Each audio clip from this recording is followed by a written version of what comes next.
Be the Bridge community. This is Latasha Morrison here, the founder and CEO of Be the Bridge. And I got my buddy Jefferson Jones here.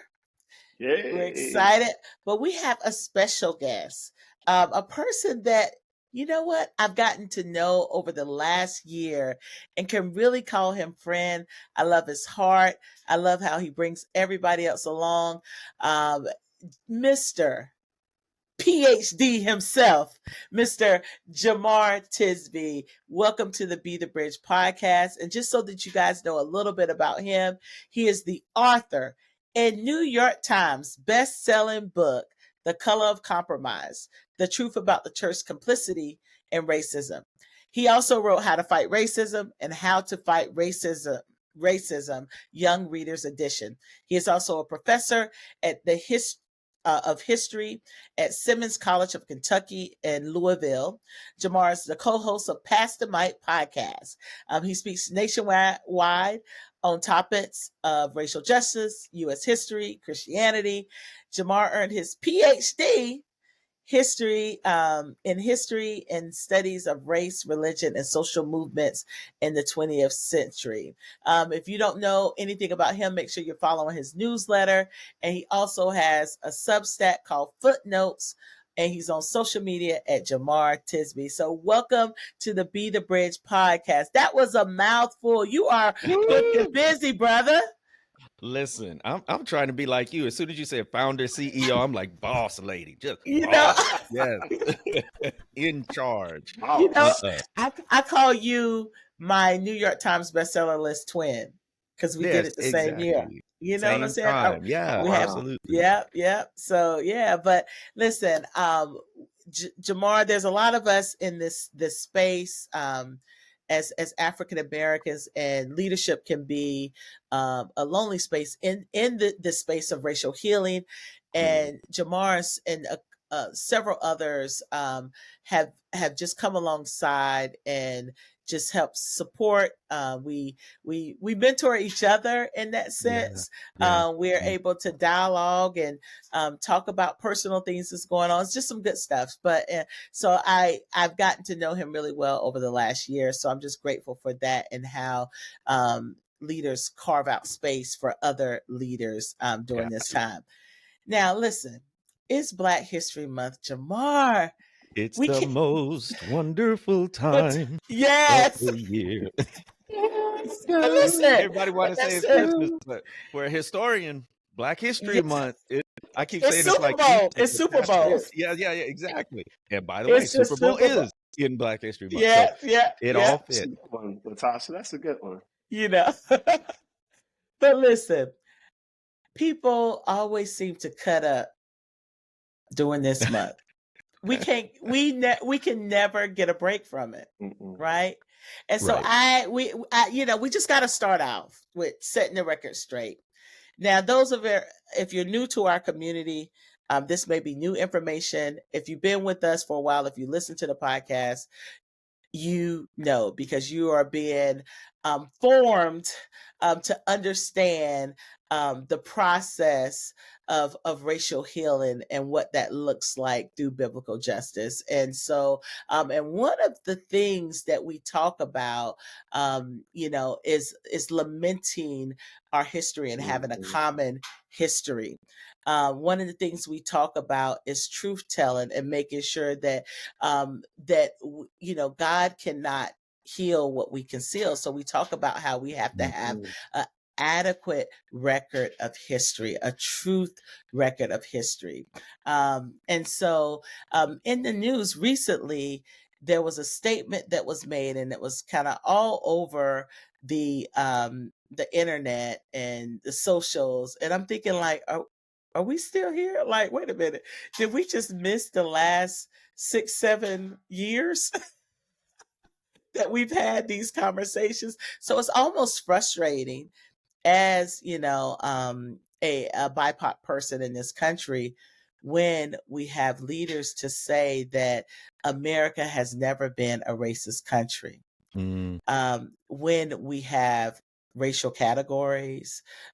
Most of us that are on this call, our parents, we're just one generation removed from segregation, from the Voting Rights Act, from the Housing Rights Act.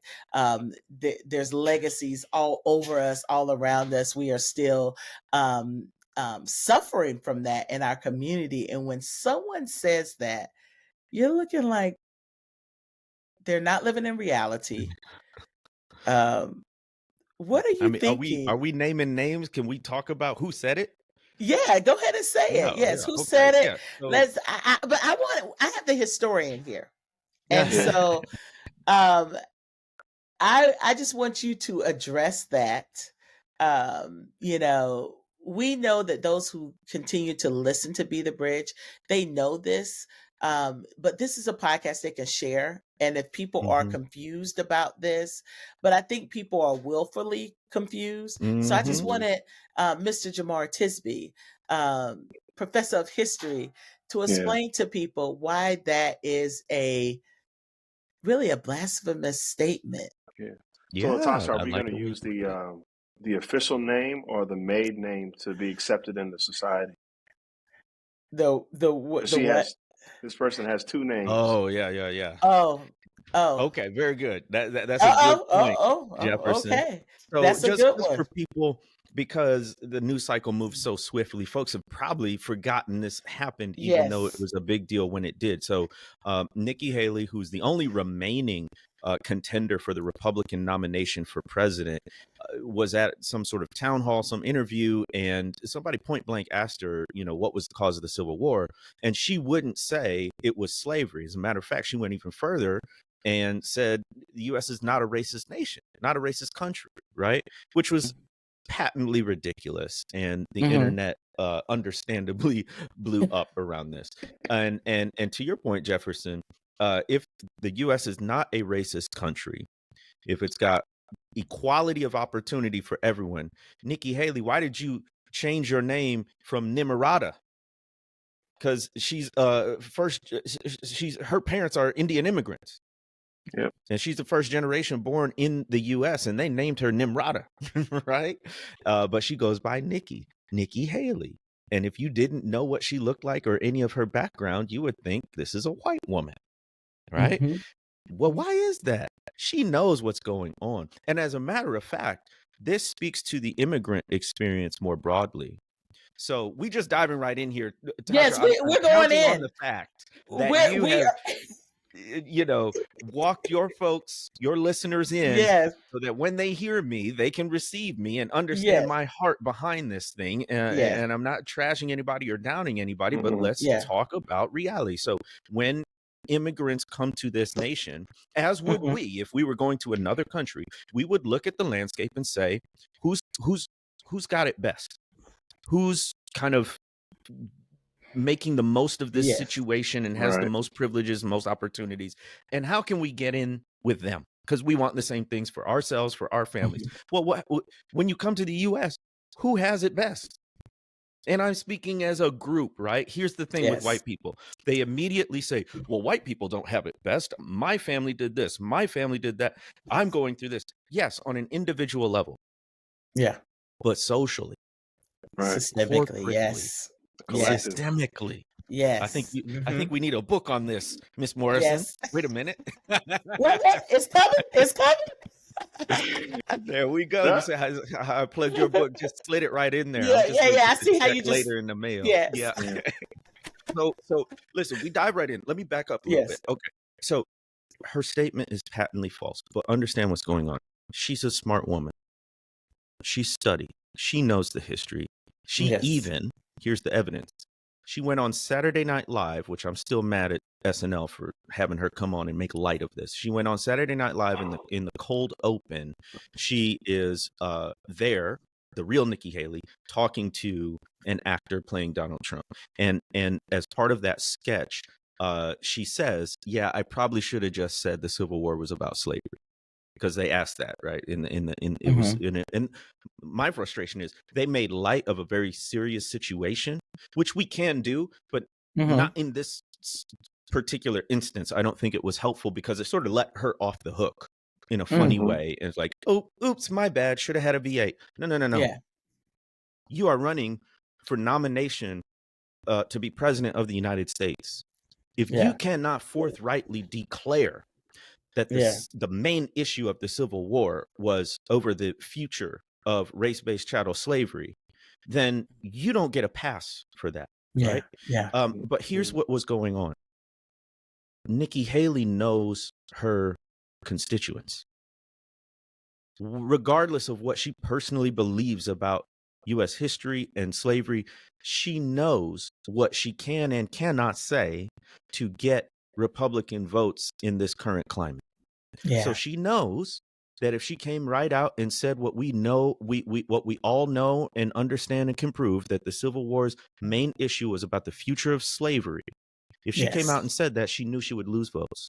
She would lose support, that people on the right and further to her right would have something to say. So when she answered that question, she was not answering factually. She was answering politically. I will say that again so you catch it. She was not answering factually. She was answering politically. And guess what? That's not just Nikki Haley and at the presidential level. You can go on down to the state level. You can look at governors. You can look at state representatives. You can even look at school boards. It's not that they don't have the knowledge or the information. It's that they're pandering to a political audience to score political points. So many of these folks, particularly at the grass tops and the leadership level, as opposed to the grassroots and the folk level, they know what they're doing and they're being manipulative toward the grassroots. So that's how I would parse that situation and say, if we don't understand what's going on, we can sit here and be bewildered. Well, how could she say the Civil War is not about slavery? Does she not know? Yeah, she knows, but she's playing a game and we're getting beat at that game, politically speaking. So let's wake up. You see, I wish I had an organ to play behind you. That needed an organ because it's correct. And thank you. And this is the thing. If you didn't know and you're listening to this podcast, now you do know, because it's simple. Everything that Jemar just said, you can pick up. You can Google South Carolina. That's the state that she's from. She was the governor. She's the one that actually removed the Confederate flag from the top of the state house. She knows the history. Okay. And you can just Google South Carolina Declaration of Secession, 1860. And it has it all in there. So when you are South Carolina was the first state to secede. Yes, December 1860. Mississippi was second. They followed South Carolina. And by the way, I'm sure we're going to talk about, what do we do about stuff like this? Well, one of the things we can do is learn from activists and artists and community organizers like Bree Newsom Bass, who folks will remember climbed the flagpole in front of the South Carolina State House to physically take down the Confederate flag. I believe this was back in 2015. And mind you, South Carolina is also where Emmanuel AME Church is, where, of course, the Emmanuel 9 massacre tragically took place. But even before that, it's always been a site of Black organizing and resistance. Denmark VC 1822, I believe, 21. He was in that church, and he almost pulled off probably what would have been the biggest slave rebellion in the nation's history had he not been snitched on by fellow Black folks. But anyway, she knows the history because she's in it. Yes. And the church was built down, and the rebuilding of that church was Mother Emmanuel. Yes. You remember doing that rebellion. So, I mean, go ahead. No, I was going to say, I was actually in that church a few weeks prior for a wedding, and I actually got to meet some of the people that were murdered. Yeah. This is recent history. So it is a stab in our heart to hear our leaders who are running for president of the entire United States. So that means African Americans, that means South Asians, East Asians, Indigenous, our Latin people. And I mean, just the whole everybody. We are a huge salad, I don't want to say melting pot because we ain't melting. But we are a huge salad with distinctions that make up this wonderful salad.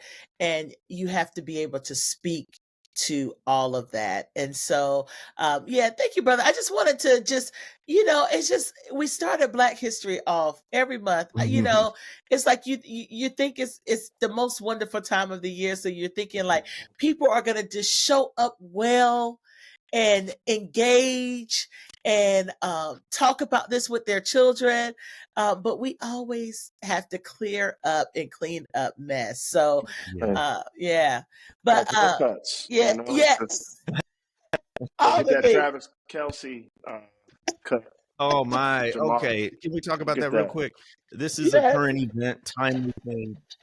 Yes. For folks who don't know, there was an article in New York Times, the paper of record for many people, that said that basically was like, what is this new haircut sweeping the nation? We call it the Travis Kelce. And they show a picture of Travis Kelce. That boy ain't rocking nothing but a fade. Bald fade. A bald fade that we've been doing since forever, ever. Oh my God. And now that Taylor Swift fade out the temples. Now that Taylor Swift boyfriend have it, it's a thing. And it's just one other example of why we need a Black History Month, because our history often goes unacknowledged, unappreciated, co-opted, colonized, right? You'll think something because the first time you heard about it was from or with a white person, never knowing that Black people or other people of color or indigenous people been doing this for a long, long time. Yeah, so that was ridiculous. You brought that up, and I'm still hot about it. And that includes the Bantu knots that they tried to rename the Michael Kors knots on the runway. Yeah, like we've been doing that. Like it's called Bantu, which is an indigenous tribe in Africa. So yeah, it's bad until they can profit off of it. Exactly.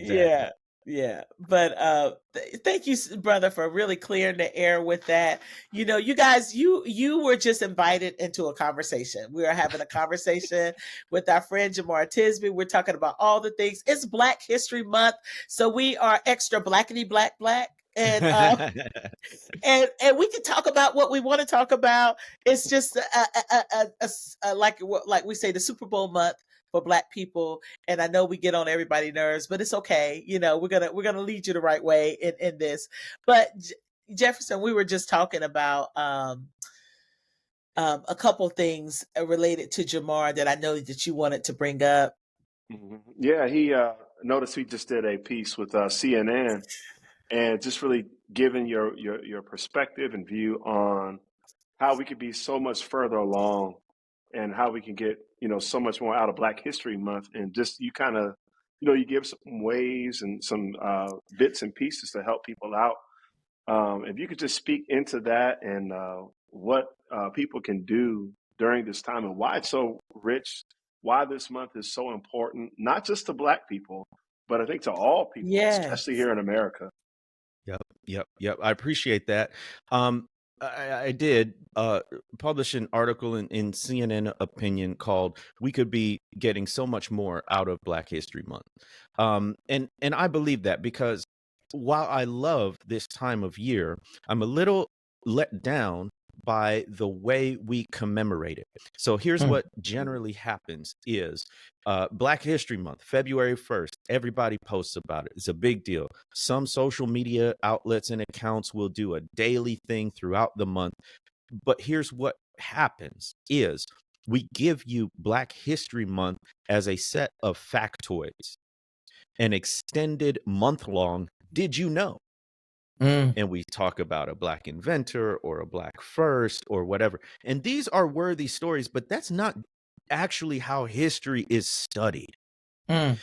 History is about change and continuity over time.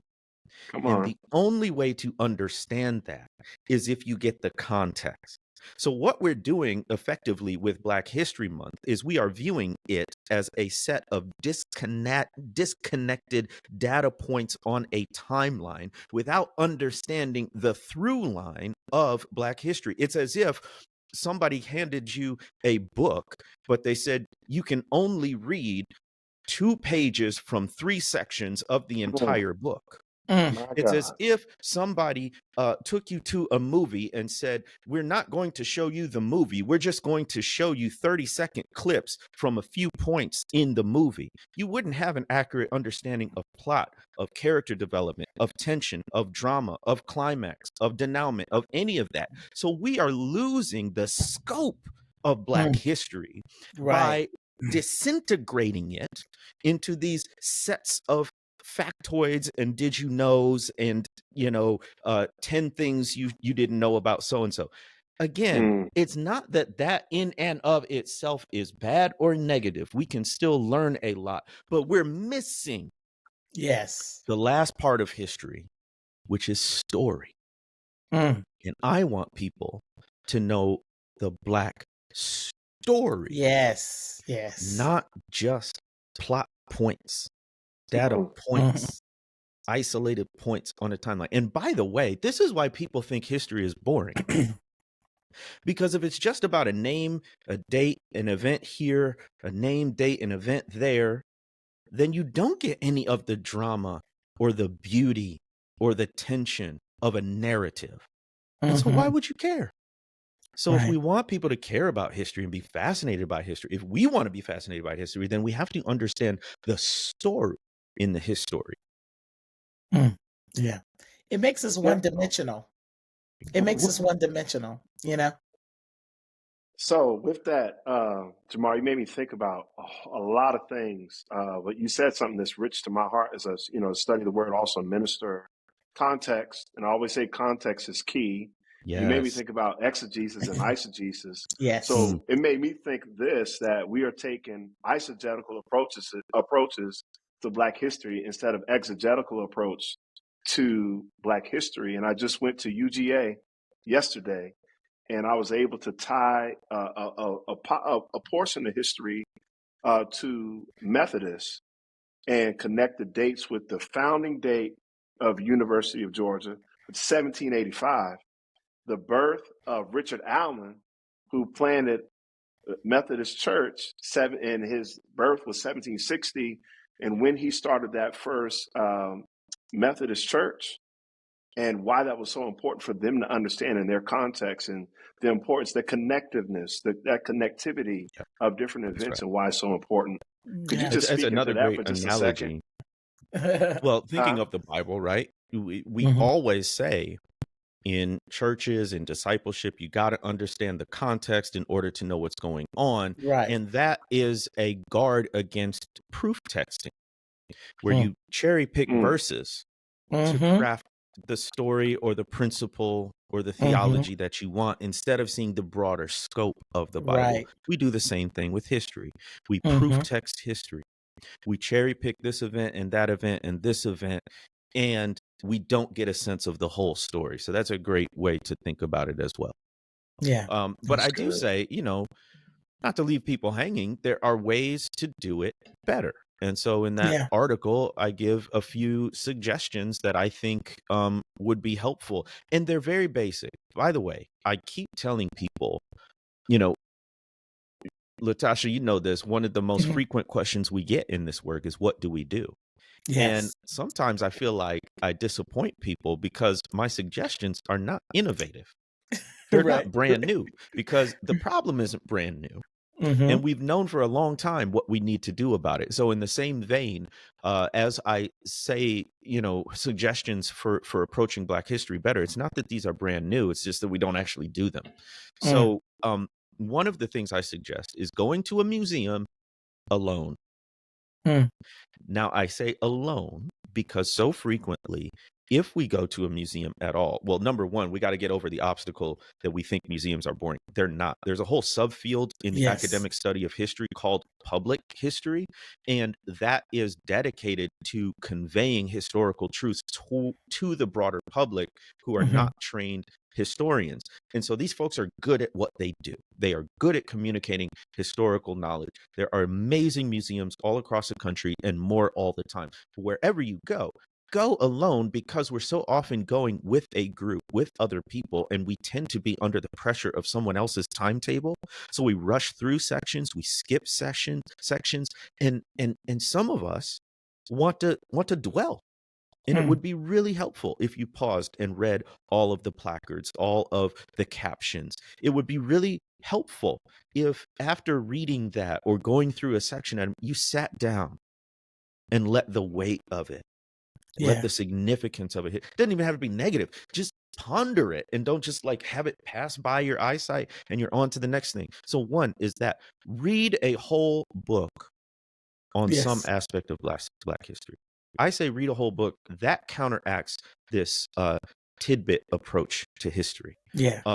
Because if you read a whole book on it, the author has structured a narrative, has structured a story, and there are all kinds of details, and there are literally footnotes, that give you even more information. So that helps you get a sense of continuity. And one more, I've got a couple other ones in there, but one more I'll mention here: how to get the most out of Black History Month. Ask a family member or friend about what they remember about a particular historical time period or event.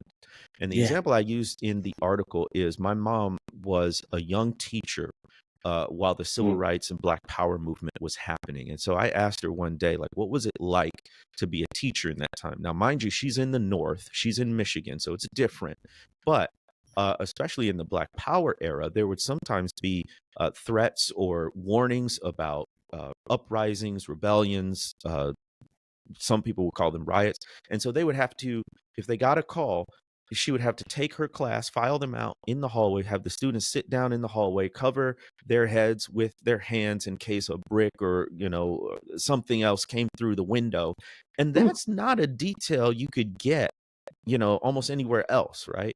And so that's a really accessible way. All of us know someone, family, friend, church member, who was alive in a different era, and simply asking them their recollections, their thoughts, their perceptions of these previous eras can also help us get some context about history. Yeah, I think that's important, especially like your parents and and just your relatives. For me, I was just talking with my mom because I do what I do. A lot of times our parents, they have suppressed a lot. Like there's a trauma there for what they experienced in the 60s and 50s that have shaped them. And so it wasn't until me entering into this work that my parents started opening up about their experiences, their history, schooling, all of the different things. And my mom just told me a story because something happened and it was very triggering to her. And she told me that when she was a little girl, she hated Halloween because they couldn't go trick-or-treating because that was a time where people would actually spit and throw rocks at the Black kids if they were out. And plus being out at night in a sundown town, like you can't do that. And so this is a time when she was in Robinson County, North Carolina, and she just talked about this time where they went out anyway because one of her brother was in the hospital because he had severe burns. He tried to barbecue in the backyard with gasoline, so he was in the hospital. My uncle they didn't know if he was going to make it. And so they wanted to go and get him some candy. So they decided to go trick-or-treating. And they got bricks thrown at them. And she was just she was telling me this story. And she said, Tasha, you don't know what we've been through. So when you hear something like a Nikki Haley make the comments, or you hear certain comments that are said from political leaders, from governmental leaders, it stabs, it rewounds, the Black community. Like that what was stated is not something just to joke about, because what that did was discount someone's pain. It discounted someone's experience.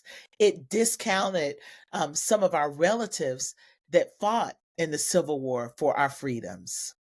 And so it's not history to be joked with. So as we think about all of this, we're just moving into a point in our history where even in talking with some of my relatives, where it just feels like it's going backwards. My mom said, she said, I feel like we're going backwards. And when we think about this, there are a lot of things happening, the rollback of DEI programs, as I know, as a business owner, as a nonprofit leader, there is very little money, especially leading a nonprofit that deals with racial healing. Yeah. Okay. There is very little money. People don't see it as importance. There's little money out there. So we're, especially as a Black woman, we're getting less than 2% of the funds that are out there. So what do? We've always been an innovative community, and we're going to pull ourselves up by the bootstraps. We are survivors. We are resilient. We make a way out of no way. You know what I'm saying? This is what we do. And so we start programs that are going to help, venture funds that are going to help fund us. We start diversity, equity, initiative programs of education that's going to help educate people that are missing, to help them fill in the gaps and give them context, help people recognize their biases so that they can do better and be better. But now we see that this has been weaponized. Talk a little bit about where we are right now, and then we'll talk a little bit about the way forward. In my second book, How to Fight Racism, I structure it around this framework I call the Arc of Racial Justice. That's an acronym that stands for Awareness, Relationships, Commitment. I'll focus on the A right now because I think that's getting at what you're talking about, awareness. So in the Arc of Racial Justice, one of the things that we have to do is equip ourselves with knowledge, information, data about race, racism, and white supremacy. When you do that, you notice one of these things that I keep saying: racism never goes away, it adapts. Yep. Right? Like we're always looking for the magic bullet, the one law, the one policy, the one elected official, the one march or protest that's going to make racism go away. It's not going to happen. And in a Christian framework, if we believe racism is sin, which it is, then we should easily understand this, because what other sins have just gone away because a law was passed or time has passed? None of them. But we expect that of racism. So if it doesn't go away and it adapts, then what does it look like today in the contemporary landscape? Well, one of the things that they're doing is weaponizing colorblind rhetoric. So they're using the idea of colorblindness, that we shouldn't see race, that skin color should never come into the equation, as a roundabout way of actually reinforcing racial inequality. How that worked? I thought colorblindness was a good thing. I thought Martin Luther King said, judge people by the content of their character and not the color of their skin. Jemar, what are you saying? I'm saying we shouldn't be colorblind. We should be color conscious. Right. And to be color conscious means that for centuries in this nation, Black people were systematically denied opportunities. And the solution to that systematic denial of opportunity is not to pretend like we're all equal, because we're not starting out all in the same place. Black people are in a deficit politically, economically, socially, in so many ways, by intention of many people for generations before this. So what do? Martin Luther King also said, if this country has done something special against the Negro, it must do something special for the Negro to make up for those disadvantages that were forced on us. So to your question, what they're doing with DEI. They don't remember that, though. They don't remember the other part that he said. Oh, no. That's the cherry picking. The cherry picking, exactly. But the way that works out is affirmative action, DEI.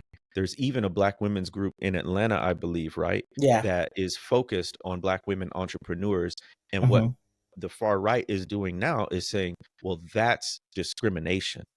You cannot have a special funding program for Black women because that's taking color into account, and we're supposed to be colorblind. That's racist, is what they're saying. When the reality is, as you say, Black women only get 2% of the money that's out there, and that's not. And Black women are, I believe, the largest share of entrepreneurs. Yes, like they're starting businesses more than the most anyone, educated group. and the most educated group. So it's not It's because y'all women. ain't working hard, Right. and it's not You know? because y'all ain't educated. Right. It's because of historic and systematic racism. And so what the right is saying is you cannot pay attention to that. You got to treat everybody the same. But fair isn't equal. Right. Right. And that's where equity comes in. And that's the dangerous word now, where we talking about equitable, what is just, giving people what equity is, giving people what they are due. So, so we know that as repair, and I mean, scripturally, we all wrote about it in our book, so you guys can read about it, but we know there is a biblical way. And if anybody should understand this, everything that we're talking about are Christians. And so why is that, Jemar? Why don't Christians, why aren't we shining a light and leading this and being the voice for this, rather than being complacent, being a large part of the issues, and also starting the issues as it related to CRT? That whole groundswell came out of, the SBC. Yeah, I said it. Yeah. I said it. Say it again. Say it again. In a word, white Christian nationalism. White Christian nationalism, as I've said often, is the greatest threat to democracy and the witness of the church in the United States today. But let me back up a little bit. So, why is it that Christians aren't more frequently part of the solution and are often part of the problem? Well, number one, it's quite selective in the sense that white Christians understand systemic injustice, or understand the systemic implications of an issue. If they didn't, they wouldn't have been working for decades to get certain judges appointed. They wouldn't have had an annual, what they call March for Life, in order to overturn a law, right? They understand working on systems and policies and institutions to bring about a desired result. It's selective in the sense that they'll do it for certain issues, but they won't do it about race.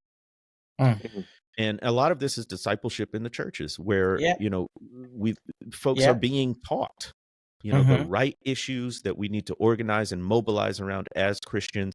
And so often, partly due to segregation, the issues that do not come up as ones that we need to mobilize and organize around are issues that have to do with race and the legacy of race-based chattel slavery.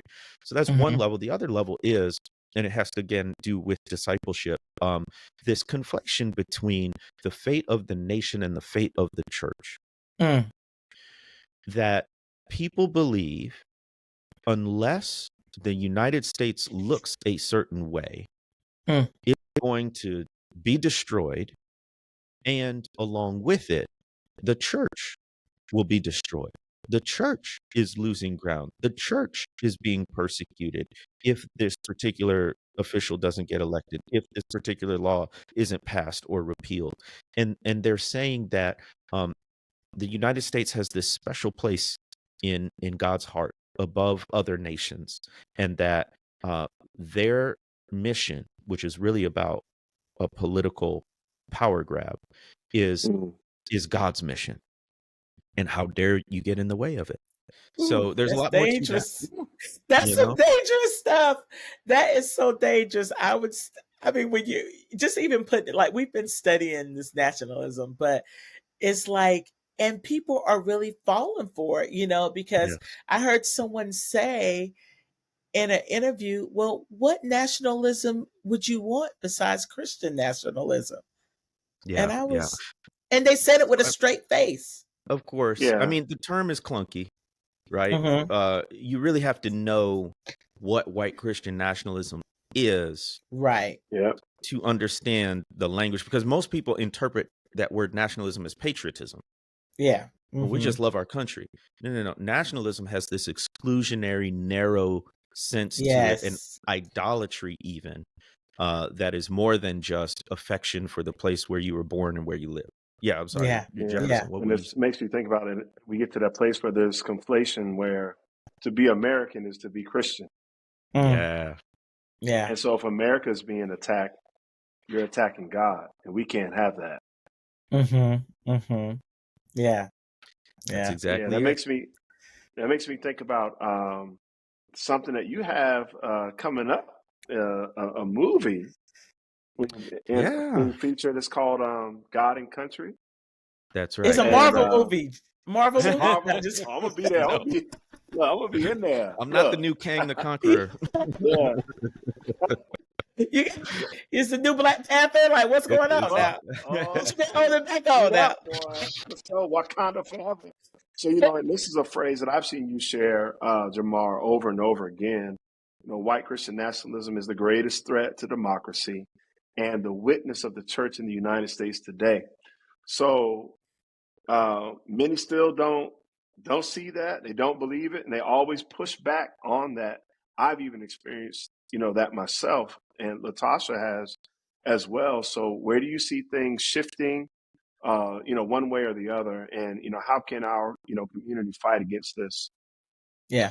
I mean, we can really do a whole episode, a whole series on this issue of white Christian nationalism. So I'll say to folks right now, this is the beginning of a conversation. If you want to learn more, go to my Substack, jemartisby.substack.com. You can find the link to that in all of my socials at Jemar Tisby. I also have a 10-part podcast series from last year called White Nation Under God that goes through this. So that one is maybe 5 or 6 part. The one that is 10 parts is Those Meddling Kids, about white Christian nationalism's effect on Christian colleges and universities. those meddling kids. Either one of those you can go to. Here's the thing. So let me say this.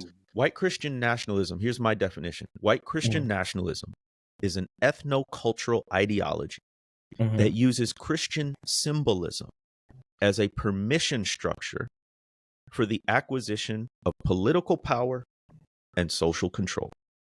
Let me unpack a little bit. Ethno-cultural, because it has this concept of European/white Western civilization as superior. Sometimes they say it, sometimes it's implied, but that's the idea, right? Whose theology is the best theology that we learned, right? Yeah. It came from dead white men, right? Yep. Western theology, Western culture. Yeah. European white folks, right? Almost always male. And there's this implicit idea of who a true American is. I don't know why we don't talk about this more, but who is the quintessential embodiment of a down-home American? In comic books, we were talking about Marvels before. It's Captain America. Yeah. What Captain America look like? Blonde-haired, blue-eyed, white guy. And go a step further, what did he believe? His belief system. He's a what? He's a Christian. He's a Christian. Absolutely. And go a step further, when you did look at Winter Soldier and the Falcon. Yeah. We're going deep now. Come on. We see a black man who had the same serum that made him have all the abilities of the white Captain America, but they shuffled him to the side. They kept him secret. They experimented on him, right? And it's all this controversy now that the new Captain America is a black man, right? So you can't just, they're not interchangeable. It's not someone who's simply patriotic. There's an ethno-cultural part there. Right.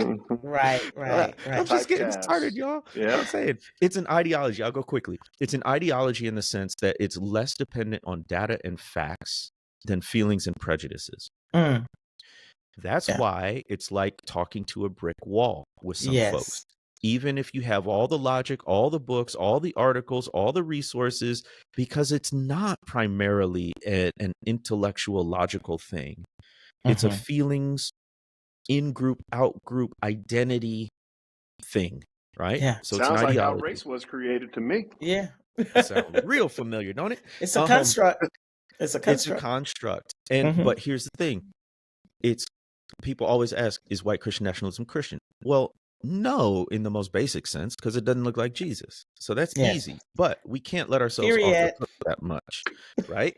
But it is Christian in the sense that they use Christian symbols, whether that's going to church, praying, reading the Bible, fasting, even prayer, right?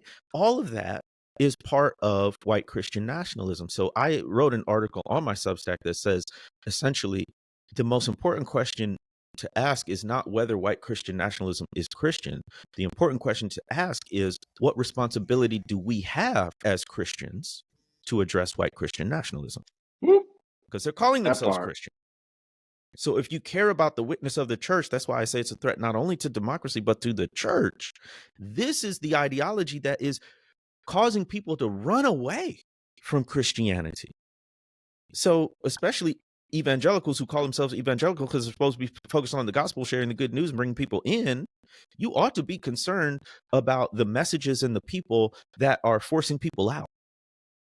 So it's an ideology, it uses Christian symbolism as a permission structure. So it gives it a divine sanction to do what they're doing. And the true goal is the acquisition of political power and social control. So I'll pause there. But yeah, if you don't know what it is, there's a quick and dirty definition for you.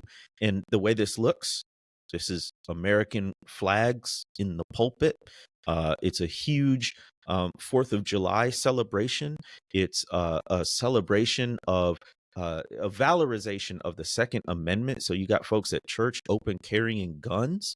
You got the January 6th is folks were praying, folks had crosses, folks had Bibles. Why? Because they thought that what they were doing in overturning a legitimate election, the first and the nearest threat to a violent overthrow of a lawful election we've had in American history, they thought that was God's work.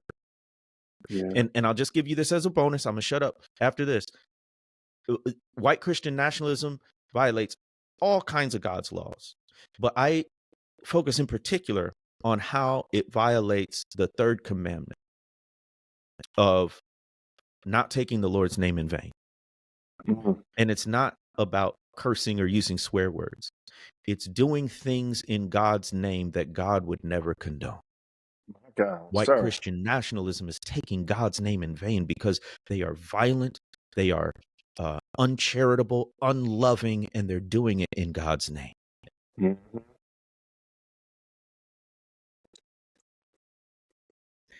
And also, I would say, diminishing the imago Dei, and people, and how we treat people, and not leading out of compassion, which is the characteristic of who Jesus is, and so they don't look like Jesus. Exactly. They don't look like Jesus. And this is like when we talk about the threat to the church, when we talk about why people are leaving the church, this is we don't want to get to the real reason on why people are disillusioned with church, why we have more segregation, racial segregation in church now than we've ever had. Why, that big move that was happening 15 years ago, pastors, look at your churches this Sunday. Look around, Yeah, and I was thinking even as there was a time period where there was an exodus of Black people from Black churches into white spaces because they thought things would be different. But because then they experienced that complicity that reoccurred in those experiences, they say, you know what? We ain't doing this. Ain't working either. We out. Yeah. Yep. We did a series on Pass the Mic called Leave Loud, and we talk about some of these stories of Black people leaving. There's a new, I think, generational wrinkle to this story of church segregation is you have a generation of people like me who weren't raised in the Black church, came to faith in a white evangelical context, over time saw the racism and the complicity there, and so have left those spaces. But the Black church is not familiar. It's not home or a native religious language, so to speak, which doesn't mean we can't go or we can't access it, but it's not as if we're sort of returning somewhere, because that was never where we found our home initially. So we do have this generation of people, and especially as we have with our young people, for the first time, majority people of color. Right now it's a plurality that's going to catch up on the national scene in a couple decades, but with young people it's already happening. There's a lot more mixed race folks than there used to be, and so this binary of Black church, white church is increasingly less fitting or less comfortable for a generation of people, which doesn't mean, I'm not saying that Black churches or even some white churches aren't welcoming or comforting, right? It's just, what I'm just trying to say is the solution for everybody Black isn't immediately to go back to Black churches, because there's no going back to a place where you never really found yourself, if you will. Right. That's so good. So good. I know, being a part of a multi-ethnic church here, our church closed a little over a year ago, and it's been hard trying to find a multi-ethnic church that also empowers women. For me, that's something important. It's been difficult. So I know that. And so if you're out there, one of the things that a lot of people have found helpful and having community.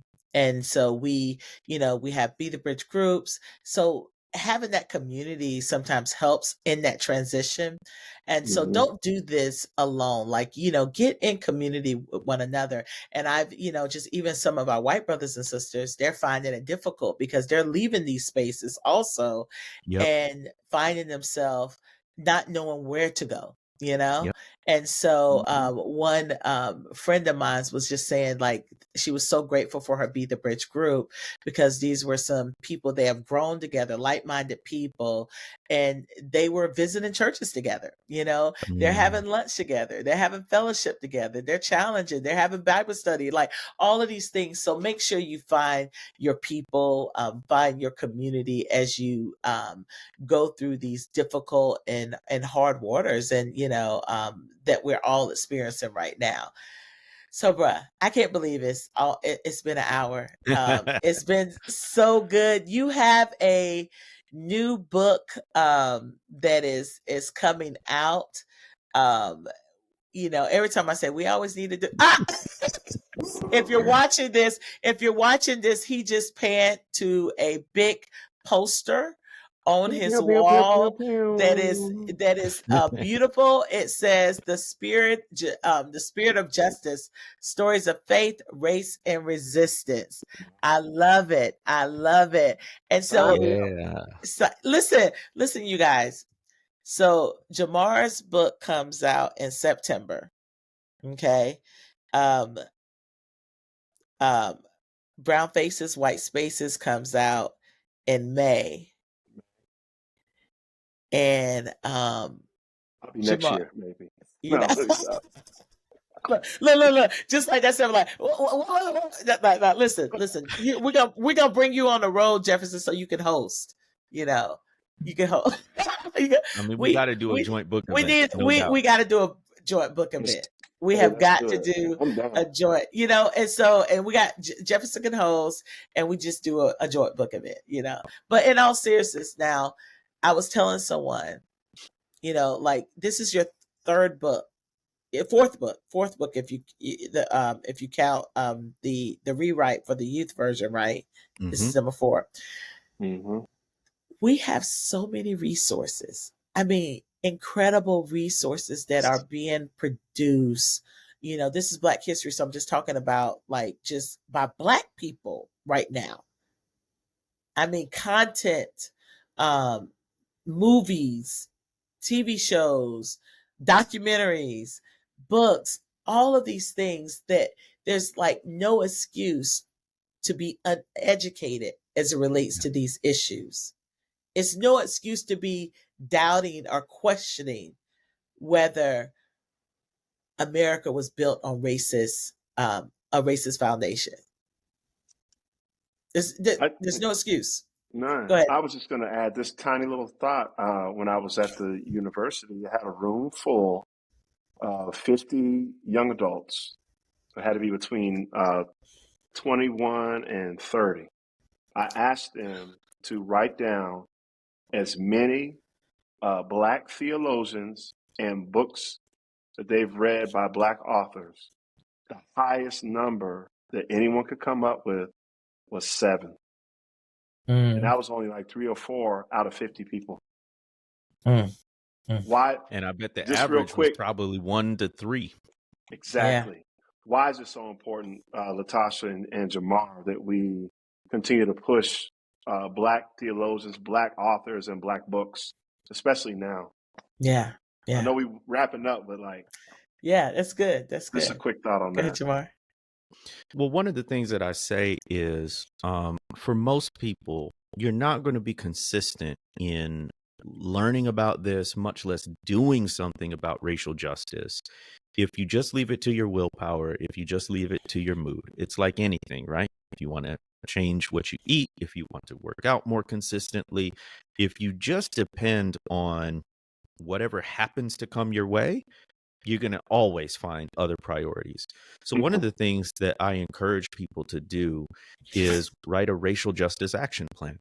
I've helped a few organizations, churches, nonprofits do this, but you can even do it on an individual level. I encourage folks to use the arc of racial justice, awareness, relationships, commitment, and say, over the next year, over the next quarter, 3 months, here are the intentional ways I'm going to build my awareness, for example.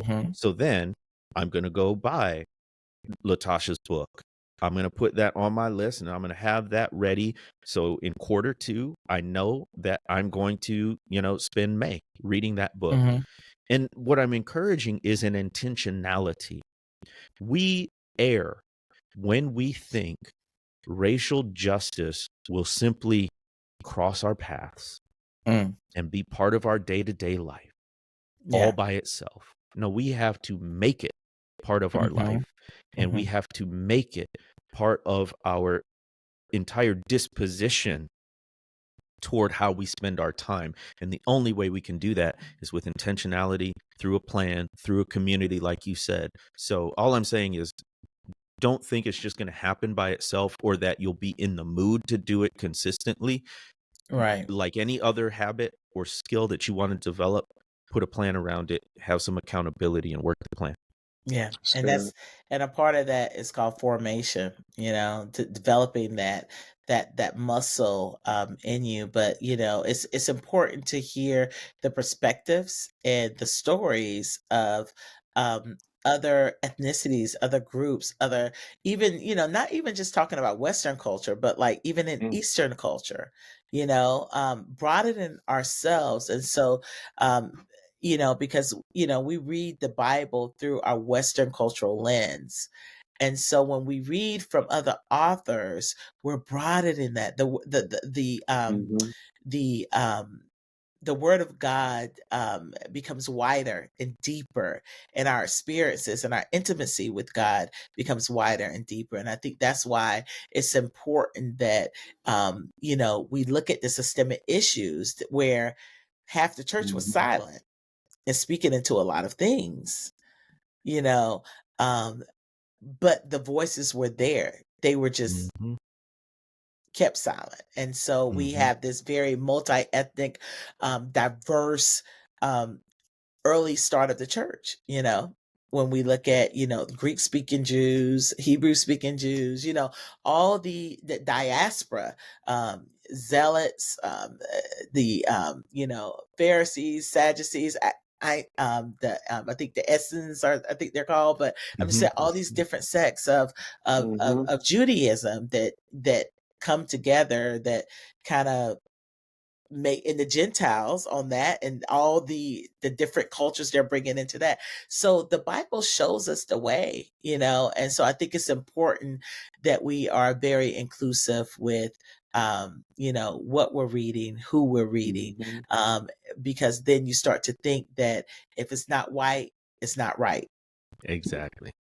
So ethnocultural ideology in there. Yeah. So Jemar, okay, so as we've talked about all the hard things, this is the thing. We write hard books. We do hard things, but there is, if some of you guys listening to this, you see we're still laughing. There's that tension of, that joy and sorrow, that we can weep and lament over these things, but also hold that tension and of joy. We still are filled with joy of the expectancy of who God is and what God is doing.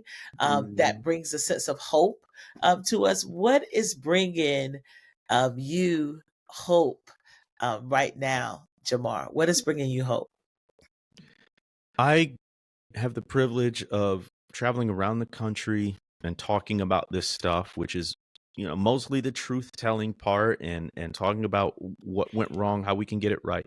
Mm-hmm. What stands out to me, though, is there are people all over this country who want to see progress in racial justice. Their voices can be drowned out by the other voices, right? But we are mistaken if we think that we're the only ones or one of a few. Now, we may not be the majority, but never underestimate what God can do with very little. Yes. Come on. I think I read somewhere something about a kingdom and a mustard seed. I think I read something somewhere about 5 loaves and fishes and 5,000 people being fed and satisfied with food left over. I think I read somewhere where God is all powerful. Yes. And I think I read somewhere where God was speaking to somebody named Gideon. He said, you got too many people. You got too many people. You got too many people, because if it's a big number, they're going to attribute it to the power in your forces. If it's a tiny number that couldn't possibly succeed from an earthly standpoint, they're going to know it was God. What I wonder if God might not be up to something similar with the church and race, where we think it's all about numbers. It's all about filling the building. It's all about filling the bank account. And don't get me wrong, those things aren't wrong or bad. If you want to fill my bank account, please just let me know. But what I'm saying is, it's not required for God to make a move. And many times, God makes his biggest moves with the smallest resources. Yes. So hang in there. So God, go ahead and bust a move. Yes. Exactly. I love it. Can we pray? Yes. Let's pray for that. Yes. I tell people, Jemar, when we go and do these trainings around the country, I said, God has always used a remnant. It's never been the majority. And it's never been those that had the power. It's all, the gospel has always spread with the marginalized, with the oppressed, with the silenced, with those that are deemed what you would say unlovable, but we are here today because of those few. Amen. Yes. And so that's the thing that brings us hope. And so I would say we are few in numbers, but mighty in power, because I do believe that there are more people who want to be a part of kingdom work. They want to see the flourishing of all God's people. They want to lift up the image bearers. There's more people that want to do that than not, but sometimes those who are on the opposing side are the loudest. That's right. It makes it seems like they are the majority. Right. But I am hopeful. Thank you, brother, for locking arms with this. This is Jemar Tisby. he has the releasing the movie God and Country. That's released in February the 16th. And in September, he is releasing his new book. And it is called The Spirit of Justice, Stories of Faith, Race, and Resistance. Jemar is a historian that specializes in let me think right here, race and religion and social movements. And got it. he is Nice. traveling the world doing all of those things.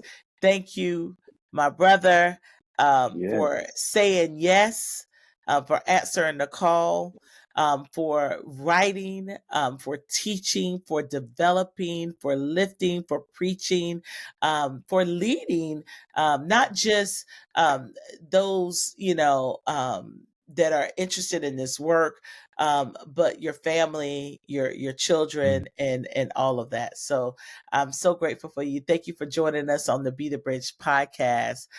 Thank you. Also, this is when you can call on your friends. I'm just gonna expose it. You just gonna spill all the tea. I'm gonna spill all the tea. Jamar found out yesterday about this, and so we had things happen with scheduling and all the things, and in the new year. But we are so grateful for you saying yes, and Well, we listen, hope I am a fan. this is a blessing. I love the work that you're doing. It's a blessing to thousands upon thousands of people here, and I'm sure it's international by now. So when I got the call, I said, say less, as the young people say. They say less. I didn't know what that meant. But anyway, anytime. And hopefully when the Spirit of Justice comes out, I can be back on and we can maybe even do a live event together about both of them. Yes. Yeah, we'll have to do that. And so we'll definitely get that scheduled. So I know how that is. So I'm excited. Thank you so much. And thank you for giving us your time, bro.